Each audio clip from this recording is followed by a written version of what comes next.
Bonsoir à toutes et tous. Monsieur le maire, merci. Donc, je suis déléguée au secteur 1 qui rassemble donc les quartiers qui sont énoncés sur le PowerPoint. Depuis plusieurs mois, ce secteur subit de plein fouet les effets sociaux et économiques de la crise sanitaire. Après le premier confinement, puis le couvre-feu, les restaurants et les bars sont toujours fermés depuis plusieurs mois, ce qui crée un vide particulièrement visible dans ce quartier qui est habituellement extrêmement vivant. Or, ce secteur est également un secteur où vivent des habitants et habitantes de catégories populaires et précaires qui avaient été jusque-là largement abandonnés. La situation des plus vulnérables s'est d'ailleurs considérablement aggravée au cours du premier confinement.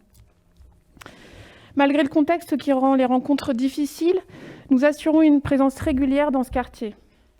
D'abord, avec les élus délégués à la solidarité, aux écoles, à la vie associative et à l'économie sociale et solidaire, nous rencontrons les habitants et les associations pour saisir les effets sanitaires, sociaux et économiques de la crise que nous traversons tous et toutes et pour les accompagner dans la résolution des problèmes qui se posent à eux. Nous travaillons avec les acteurs de terrain pour accompagner les plus vulnérables de ce quartier. Ensuite, depuis le début de cette année, avec Monsieur le maire, nous avons organisé plusieurs visites de quartier. À Notre-Dame-du-Mont, Cours Julien et Liotto, place de Rome, nous avons rencontré des associations de parents d'élèves, des CIQ et des associations de commerçants. Avec eux, nous travaillons sur des projets de végétalisation, de piétonisation du Cours Julien, mais aussi sur l'organisation d'animations locales. Ce travail de terrain sera renforcé par la création très prochaine d'une permanence régulière que j'assurerai pour recevoir les habitants du secteur, mieux connaître leurs difficultés et y répondre. Outre la présence dans le quartier, nous élaborons un projet autour des valeurs de solidarité, de démocratie et d'écologie qui associera les habitants et les associations pour que chacune et chacun puisse trouver sa place dans ce secteur.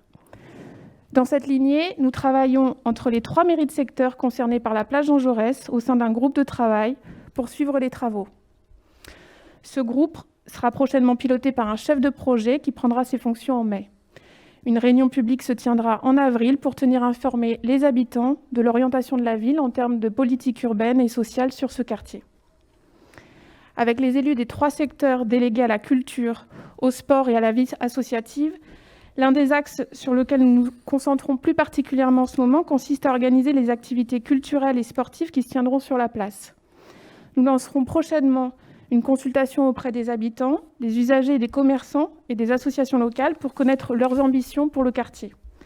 Les activités sportives, gratuites pour toutes et tous, seront bientôt mises en place sur la Plaine et le Cours Julien, constituent donc la première pierre de ce projet. Voilà donc les premiers jalons de ce projet qui consiste à améliorer durablement les conditions de vie de tous les habitants et de toutes les habitantes de ce secteur.